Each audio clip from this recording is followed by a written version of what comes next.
फिर आपकी अभी बड़ी खबर है, नाज़रीन को बताएं कि Avenfield reference Maryam Nawaz captain Safdar की बरियत की अपीलों पर फैसला महफूज और ये फैसला कुछ देर के बाद सुनाया जाएगा। इस्लामाबाद हाई कोर्ट किसी पर इल्ज़ाम लगा देना एक अलग चीज़ होती है। जस्टिस आमिर फारूक की जानिब से ये रिमार्क्स दिए गए, आप इन पर इल्ज़ामात साबित करने में नाकाम रहे हैं। जस्टिस आमिर फारूक की जानिब से ये रिमार्क्स दिए गए हैं, फैसला महफूज हो गया है और ये फैसला कुछ देर के बाद सुनाया जाएगा। एवनफील्ड रेफरेंस मरियम नवाज और कैप्टन रिटायर्ड सफदर की बरियत की अपीलों पर जो फैसला है वो आज महफूज कर लिया गया है और इस फैसले के हवाले से ये बताया जा रहा है कि कुछ देर के बाद ये फैसला सुना दिया जाएगा और इंतज़ार है कि इस फैसले में आया कि मरियम नवाज की बरियत के हवाले से कोई खबर सामने आती है या कुछ और फैसला अदालत की जानिब से सुनाया जाता है।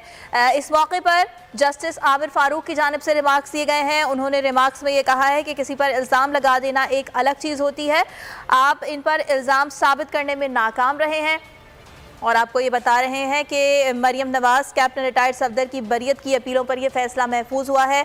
नूरुल अमीन दानिश हमारे साथ मौजूद हैं, उनसे अपडेट्स हासिल करेंगे। जी अमीन, बताइएगा। जी देखिए, ये एवनफील्ड रेफरेंस केस में मरियम नवाज कैप्टन सफदर की बरियत की अपीलों पर फैसला महफूज हुआ है और अदालत ने ये कहा था कि चंद ही लम्हों के बाद जो है ये महफूज फैसला जो है वो सुनाया जाएगा। और जस्टिस आमिर फारूक जो है उनके ये रिमार्क्स थे कि अगर किसी पर इल्ज़ाम लगा देना एक अलग चीज़ होती है, लेकिन इन इल्ज़ामात को जो है साबित करने में जो नैब हुकाम हैं वो नाकाम रहे हैं। इसके अलावा अदालत ने ये भी कहा कि इस अहम केस में एक ही इशू ट्रस्ट डेट का रह गया है और इस केस में कैप्टन सफदर का क्या किरदार था ये अदालत ने सरदार मुजफ्फर से इस्तफसार किया, जिस पर उन्होंने ये कहा कि captain retired Safdar trust deed के गवाह थे, जिस पर अदालत ने कहा कि दस्तखत करने वाले सब आज भी मान रहे हैं कि ट्रस्ट डेट उन्हीं का है और सिर्फ गवाही देने पर कैसे एक शख्स को सजा दें। तो ये फैसला महफूज हुआ है और आपसे चंद लम्हों के बाद ये महफूज फैसला अदालत सुनाएगी।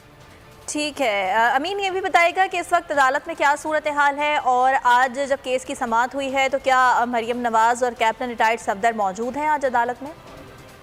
देखिए, ये इस केस की समाअत के मौके पर जो अदालत है इसमें मरियम नवाज मौजूद थी। उसके अलावा जो यहाँ पर जो पाकिस्तान मुस्लिम लीग नून के जो मुख्तलिफ लीडर्स थे वो भी यहाँ पर आए हुए थे। राबता मुनक़ता हुआ है। नूरुल अमीन दानिश से एक बार फिर बात करने की कोशिश करेंगे। अहम और बड़ी खबर सामने आ रही है। एवनफील्ड रेफरेंस के हवाले से मरियम नवाज की बरियत के हवाले से फैसला महफूज कर लिया गया है और ये बताया जा रहा है कि किसी भी वक्त ये फैसला सुनाया जा सकता है और इस मौके पर मरियम नवाज इस वक्त अदालत में ही मौजूद हैं और उनकी जानिब से इंतज़ार किया जा रहा है कि क्या फैसला सुनाया जाएगा। आज जब समाअत हुई है तो जस्टिस आमिर फारूक की जानिब से ये रिमार्क्स दिए गए कि किसी पर इल्ज़ाम लगा देना एक अलग चीज़ होती है। नूरुल अमीन दानिश, जब ये फैसला सुनाया जाएगा तो आपसे इस बारे में फिर मालूमात हासिल करेंगे। फिल वक्त आपका शुक्रिया।